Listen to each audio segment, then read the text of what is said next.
कहानी की शुरुआत होती है एक ऐसे भारत से जहां हवा में बारूद की महक और हर गली में लाशों की परछाइयां थीं, जहां इंसानियत मर चुकी थी और हर शहर एक जंग का मैदान बन चुका था। इसी अंधेरे दौर में दो नाम धीरे धीरे लोगों की उम्मीद बन गए, रेस्टार और कालू। दोनों अलग अलग शहरों से, दोनों की जिंदगी अलग, पर एक ही मकसद, इंडिया को गुंडों से आजाद कराना। जहां रेस्टार की आंखों में बचपन का वो दर्द था जो उसने अपने पिता को गुंडों के हाथों खोकर देखा था, वहीं कालू की रगों में आग थी जिसने अपनी माँ को खून से लथपथ देखा था। धीरे धीरे रेस्टार और कालू ने पूरे भारत के हर कोने में अपना खौफ फैला दिया, पर इस बार ये खौफ अच्छा था, इंसानियत के दुश्मनों के लिए मौत का पैगाम। पर हर नायक की राह में होता है एक राक्षस। इस बार वो राक्षस था देवा, भारत का सबसे बड़ा माफिया जो खुद को गुंडों का भगवान कहता था। देवा ने देखा कि उसके बनाए हुए गुंडा साम्राज्य की जड़ें हिल रही हैं और इन जड़ों को काटने वाले रेस्टार और कालू हैं। वो गुस्से में आग बन गया। उसने अपनी पूरी फौज इकट्ठा की, एक ही हुक्म दिया, इन दोनों को मिटा दो हमेशा के लिए। पहला वार रेस्टार पर होता है। एक रात रायस्टार अपने अड्डे पर बैठा होता है। एक कॉल आता है, एक गुप्त मिशन, एक जगह बुलाया गया। रायस्टार अपनी ब्लैक एसयूवी में निकलता है। जैसे ही उसकी कार एक सुनसान ब्रिज पर पहुंचती है,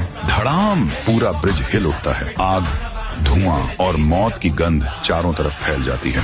एक दूर खड़ा गुंडा फोन पर कहता है, रेस्टार खत्म। खबर पूरे इंडिया में फैलती है। देवा हंसता है, अब बस कालू बचा है। लेकिन कहानी अभी बाकी है। कालू को जैसे ही पता चलता है कि रेस्टार मारा गया, उसके अंदर कुछ टूट जाता है। वो चुप नहीं बैठता। वो रेस्टार के अड्डे पर पहुंचता है। हर दीवार लहू से सनी थी, हर कोना जल चुका था। पर तभी देवा की फौज उस अड्डे पर हमला कर देती है। चारों ओर गोलियां, विस्फोट और फिर धुआं ही धुआं। कोई नहीं जानता कि ये कैसे हुआ। जब धुआं हटता है तो सामने बस लाशें होती हैं। देवा की आधी फौज मारी जा चुकी थी। देवा खुद डर जाता है। वो भागता है, अपने सबसे भरोसेमंद आदमी को बुलाता है और चिल्लाता है, तूने कहा था रेस्टार मरा है। फिर वो कौन था जो धुएं में मौत बनकर निकला? और फिर देवा उसे वहीं गोली मार देता है। सच सामने आता है। दरअसल ब्रिज पर जो धमाका हुआ था वो रेस्टार ने खुद प्लान किया था। उसने अपनी मौत का झूठा खेल रचा ताकि देवा को लगे कि वो जीत गया है।